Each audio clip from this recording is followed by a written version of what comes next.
Bueno, hola muchachos. Vamos a hablar el día de hoy de pancreatitis aguda y de pancreatitis crónica, tema que nos corresponde en nuestro programa y vamos a comenzar. Bueno, tenemos que el páncreas va a ser un órgano que va a estar retroperitoneal, entonces es muy importante que siempre ustedes al momento de investigar o al momento de explorar al paciente en la exploración física, eh, pues sepan eso de que a veces, la palpación o algo no van a encontrar muchos hallazgos porque es retroperitoneal. Posteriormente vamos a ver qué estudios de imagen son los mejores para pues poder ver este órgano. Acuérdense que el páncreas va a tener dos funciones, una que va a ser exócrina y otra que va a ser endocrina, ¿sí? La exócrina se trata de las enzimas digestivas, por decir, va a producir el tripsinógeno y el quimitripsinógeno, y la porción endocrina, que es la que todos conocemos, es la que tiene que ver con las hormonas, que va a producir la insulina y el glucagón. La insulina para disminuir el azúcar, internalizarla, y el glucagón para sacarlo o exteriorizarlo de las células. ¿Sí? Y también va a tener su hormona, que es la somatostatina, que va a ser la reguladora de estas dos. Va a tener una forma cónica y va a tener una cabeza, un cuello y un cuerpo y una cola. Va a medir de 15 a 23 centímetros. ¿Sí? Entonces, en cuanto a la patología, la pancreatitis va a ser la inflamación de la glándula pancreática que nos va a dar compromiso de órganos. Yo creo que a todos ustedes les ha tocado ver pancreatitis alguna vez, ¿no? Sí, entonces es muy común que pase esto y pues sí, es una enfermedad bastante frecuente. Vamos a ver aquí que en Latinoamérica se va a reportar una incidencia de 15 casos por 100.000 habitantes en Brasil. En México va a tener una prevalencia del 3% en 2001, y en Perú va a referir una incidencia de 28 casos por cada 100.000 habitantes. Entonces es bastante frecuente. Entonces, esto a que no se lo sabían, la principal causa de pancreatitis van a ser la litiasis biliar, las famosas piedras en la vesícula, y la segunda, el alcohol, ¿sí? Entonces, la edad que se va a presentar esto más frecuente va a ser de los 50 a los 60 años. Generalmente no es muy común en personas jóvenes, y también puede haber otras causas, por decir, vamos a tener una causa de un parásito como es Ascaris lumbricoides, también puede producir pancreatitis. También puede haber algunas malformaciones en los conductos, cáncer. También una pancreatitis puede ser la primera manifestación de cáncer de páncreas, y también podemos tenerlo por medicamentos como las tiazidas y por órganos fosforados, ¿sí? ¿Sí saben para qué se utilizan los órganos fosforados? Para la fumigación, sí. Muy bien. Entonces también vamos a tener infecciones que también pueden producirlas. Hepatitis, citomegalovirus, Coxsackie, entre otras. Pues nada más aquí es para que ustedes las vean. Ya después más a fondo las estudien. Pero lo que es muy importante es eso. La primera causa es la litiasis biliar, y la segunda el alcohol, ¿sí? También los triglicéridos pueden ocasionar pancreatitis. Unos triglicéridos de 1000, que eso se da mucho como en hipertrigliceridemia familiar. Vean, aquí dice hiperlipidemia, es hipertrigliceridemia, y estos ocasiones eso también por embarazo. Pues CEPRE, ¿sí saben lo que es CEPRE? ¿No? Es algo que se llama colangio pancreatografía retrógrada endoscópica. Es un estudio para ver los conductos biliares. Hagan de cuenta que entrarían como por aquí, y por ahí harían la endoscopía. Entonces sirve para quitar la obstrucción y quitar los litos, ¿sale? Entonces, ¿cómo se origina la pancreatitis? Como les mencioné, vamos a tener unos desencadenantes como va a ser el alcohol o los litos. Estos nos van a causar una obstrucción, o esta obstrucción más bien nos va a activar las enzimas pancreáticas, que estas enzimas pancreáticas se van a convertir en tripsinógeno, va a pasar a tripsina, y la tripsina, al ser activa, va a empezar a degradar las vacuolas, y esto nos va a ocasionar pues toda la cascada que tenemos aquí por este lado de inflamación, lo que nos puede llevar inclusive a un cuadro de síndrome de respuesta inflamatoria sistémica y necrosis, y también por otra parte también pues nos va a ocasionar otros cambios como en el endotelio, en las células, que van a ser también más que nada nos va a llevar a la inflamación, pues es lo que nos puede producir. Por eso es que es peligrosa la pancreatitis, por eso es de que la gente se muere, y en caso de que nosotros detectemos a alguien grave, pues hay que hacerle todo para evitar que aumente su mortalidad. Entonces se va a dividir, y fíjense esto, lo que les estaba hablando, 80% de las pancreatitis van a ser leves, pero 20% van a ser graves, que estas son las que sí son peligrosas. Inclusive estos pacientes a veces es necesario llevarlos a UCI. Ay, no se escribió bien, pero bueno, era UCI. ¿Sí? Entonces, de las complicaciones vamos a tener estas que pueden ser las necrosis, colecciones como puede ser infecciosas, puede ser la más frecuente, que es el pseudoquiste pancreático, o abscesos, ¿sí? A causa de la pancreatitis. Ok, tenemos algo, o sea, como a nosotros nos interesa mucho ver esto, que es la gravedad, para los que son graves, mandarlo a unidad de cuidados intensivos, vamos a tener ciertas escalas. Esta escala se llama escala de Ranson, ¿sí? ¿Qué es lo que mide? Gravedad. Entonces, si el paciente es más de 55 años, tiene leucocitos más de 15,000, tiene glucosa más de 200, o tiene estos parámetros elevados, mal pronóstico. Si tiene a las 48 horas estos cambios de aquí, mal pronóstico, ¿sí? Entonces, si tiene más de 2 de estos, es una pancreatitis grave, ¿sí? Y entonces nosotros automáticamente ya ahí nos cambia la conducta, y automáticamente la mandamos a cuidados intensivos, se le pide tomografía, se le tiene todo muy muy estricto. Y acá tenemos otra que no sé si les había tocado, se llama Apache. También esta clasificación sirve para la gravedad, se llama Apache 2. ¿Sabes? También es más complicada, mayor de 7 e indica gravedad. Entonces también eso es muy importante que ustedes lo empiecen a notar, ¿sí? Entonces eso, ¿cómo les va a llegar a ustedes el paciente? Pues bueno, el paciente les va a llegar por dolor. Generalmente va a ser un dolor que va a ser abdominal, va a ser en el epigastrio, ¿sí? Va a ser en el epigastrio, que lo característico es que va a ser en cinturón, o sea, se va a irradiar hacia la espalda, ¿sí? Como ven aquí, dolor en faja, ¿sale?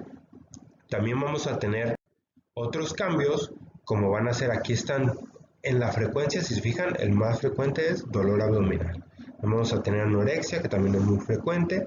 Vamos a tener náuseas y vómitos, que pues, o sea, son frecuentes pero son inespecíficos.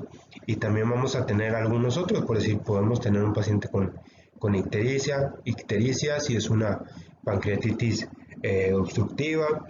Si también podemos tener vómitos con sangre, en un caso de que ya sea algo con mayor severidad, o que el paciente tenga varices esofágicas por una cirrosis hepática o alguna obstrucción del conducto, ¿sale? Entonces vamos a tener algunos signos clínicos muy característicos que vienen en todos los libros, que es el signo de Gray-Turner, que es una equimosis en los flancos, y el signo de Colen, ¿sale? Que es una equimosis periumbilical. Estos signos pues nos indican que algo anda mal, que es de gravedad, que tenemos esta salida de líquidos, y entonces este paciente, cuando ustedes lo ven así, se va a complicar. Entonces automáticamente cuidados intensivos. En cuanto al diagnóstico, lo podemos hacer con 3 cosas: la clínica, las enzimas pancreáticas, o con estudios de imagen, que el que más se utiliza es la tomografía abdominal, ¿sí? Entonces ya les expliqué lo de la clínica. Ahorita les voy a explicar un poquito lo del laboratorio. Vamos a tener 2 enzimas que son muy, muy frecuentes, que son la amilasa y la lipasa, ¿Sí? Sí se han escuchado entonces. Mayor de, aquí dice 4, pero mayor de 3 veces, estas enzimas ya nos indican que algo está alterado. La amilasa es la primera que se va a elevar, pero también así como es la primera que se eleva, va a ser la primera que regrese a la normalidad y puede estar elevado por muchas otras cosas. Por decir, puede estar elevado por parotiditis, puede estar elevado por golpes en las glándulas parótidas, o también incluso puede haber factores que no la dejen que se eleve, ¿sí? La lipasa, sin embargo, es más sensible y específica. O sea, cuando esta aumente, nosotros vamos a tener mayor certeza de que el paciente tiene algo malo, ¿sí?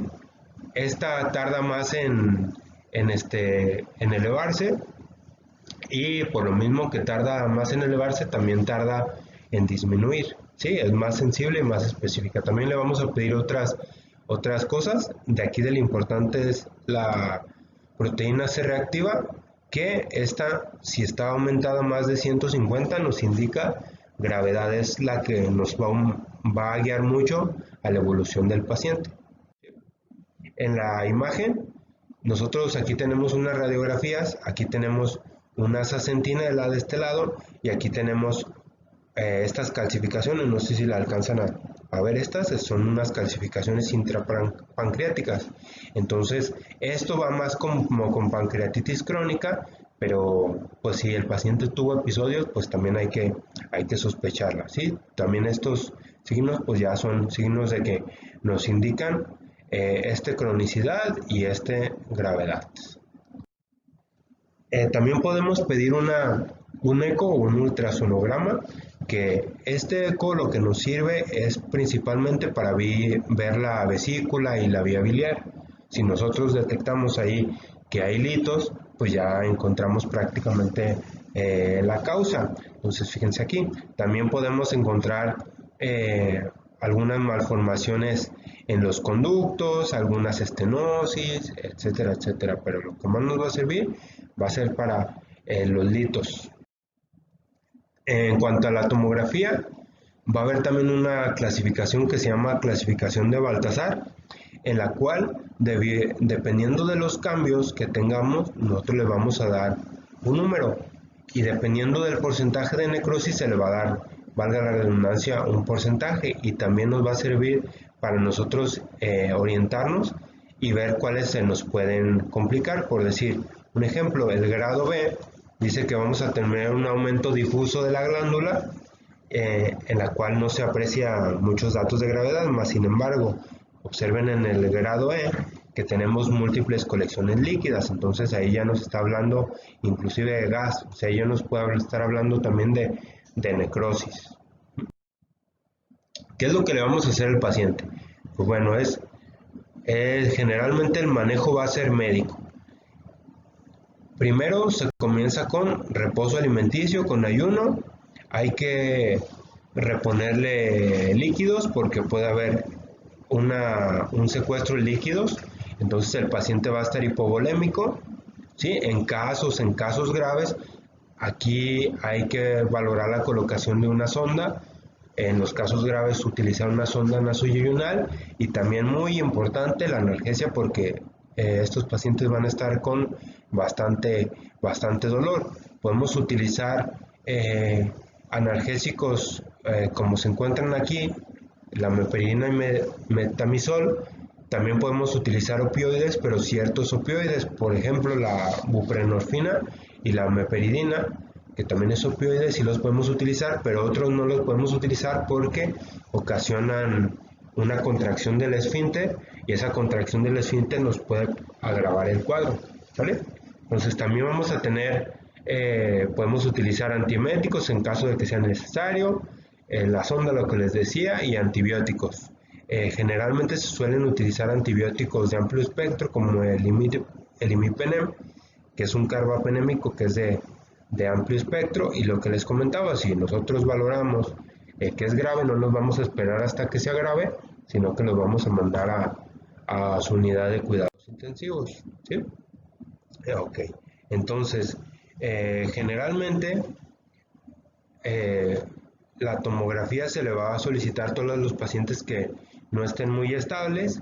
Si se fijan aquí, aquí viene que es grave, hay que hospitalizar a estos pacientes, hay que realimentarlos, hay que utilizar sonda nasoyunal, hay que utilizar analgésicos potentes, antibióticos profilácticos todos, y no utilizarlos por más de 14 días y pues estar muy atentos porque en cualquier momento puede cambiar su estado. Ok, entonces también tenemos que de las complicaciones tenemos que 30% de la necrosis del páncreas, que ahorita vamos a ver un poquito de las complicaciones, se infectan. Los microorganismos más afectados van a ser E. coli y pseudomonas. Y para estos hay que darle profilaxis con antibiótico, igual, si se fijan, con el imipenem. También si tenemos gram positivos en los cultivos o nosotros sospechamos, pues podemos utilizar vancomicina. En cuanto a las complicaciones, vamos a tener que puede tener la más frecuente para que se las aprendan, va a ser pregunta de examen, va a ser el pseudoquiste pancreático, que este pseudoquiste se le llama pseudo porque no va a tener paredes, va a ser pues no va a estar totalmente formado como un quiste. También vamos a tener colecciones líquidas, ya ahora sí quistes, y podemos tener necrosis pancreática, ¿sí? En caso de que estas colecciones se infecten o que lo produzca sean las bacterias, vamos a tener abscesos, ¿sí? Entonces vamos a tener también de complicaciones generales, que puede tener el fallo renal, insuficiencia respiratoria, sepsis, lo que habíamos visto del SIRS. Podemos tener complicaciones metabólicas, hipocalcemia, acuérdense que un calcio menor de 8 es de mal pronóstico, hiperglucemia, porque pues el páncreas no está haciendo su función de secretar la insulina, entonces tenemos esos tipos de complicaciones, ¿sale? Bueno, ¿dudas de aquí? ¿No? ¿Todo bien? ¿Todo bien? Bueno, entonces, y ya por último, vamos a hablar de pancreatitis crónica. Generalmente esta pancreatitis crónica va a ser una enfermedad la cual va a ser de años de evolución. El paciente va a llegar con nosotros porque tiene ya una deficiencia exócrina y endocrina de las hormonas, o sea, va a tener estatorrea, va a ser diabético, ¿sí? Va a tener esas complicaciones, va a tener una mala absorción de los alimentos. Entonces eso es lo que nos va a ocasionar. Entonces, en cuanto a las causas de esta pancreatitis crónica, está la clasificación TIGAR-O, que es más como una mnemotecnia, que nos divide que pueden ser tóxicas, como puede ser por alcoholismo crónico, insuficiencia renal, tabaco, puede ser idiopática. Idiopática, acuérdense que es el nombre elegante que le ponemos para las cosas que no sabemos por qué es. Causas genéticas, autoinmune, que también es frecuente. Vamos a tener algunas causas ya genéticas obstructivas, como por páncreas dividido, desórdenes o anomalías del esfínter de Oddi, etc. Ok, entonces si se fijan aquí en esta gráfica, el paciente, todos estos picos de aquí, van a ser los episodios de pancreatitis que él tiene. Entonces con cada episodio pues va a ir disminuyendo su función del páncreas y va a ir aumentando el daño. Si se fijan acá abajo es el tiempo, como les dije, pues va a pasar un lapso de tiempo, no va a ser como la pancreatitis aguda que va a ser en horas o días. Esto generalmente suele ser de semanas o meses, inclusive hasta años. ¿Sí? Entonces en la clínica va a ser más frecuente en hombres, va a ser más frecuente en personas alcohólicas, de hecho es la principal causa.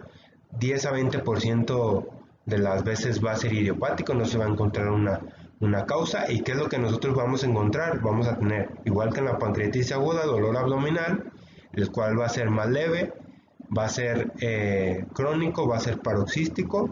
Vamos a tener que también el paciente puede tener malabsorción con estatorrea por la afectación de la lipasa. Vamos a tener diabetes por la afectación endocrina. Entonces, Lo más importante de esto es que pues ustedes deben de sospechar el diagnóstico. Si un paciente tiene múltiples episodios de dolor abdominal y no le encuentran la causa y le buscan y en la clínica no les da mucho, y aparte pues el paciente es alcohólico y hombre, pues hay que pensar en pancreatitis crónica. Entonces aquí pues podemos utilizar estudios de imagen como son la tomografía, CEPRE, eh, ecoendoscopía, CEPRE con resonancia magnética, radiografía, ultrasonido. También podemos utilizar el test de elastasa, principalmente los test pues para ver la función. Pero si se fijan, lo que se quiere pues es uno, encontrar los cambios en el páncreas. Es muy útil principalmente por las calcificaciones o incluso por la radiografía, y en los test pues ver la función disminuida del páncreas.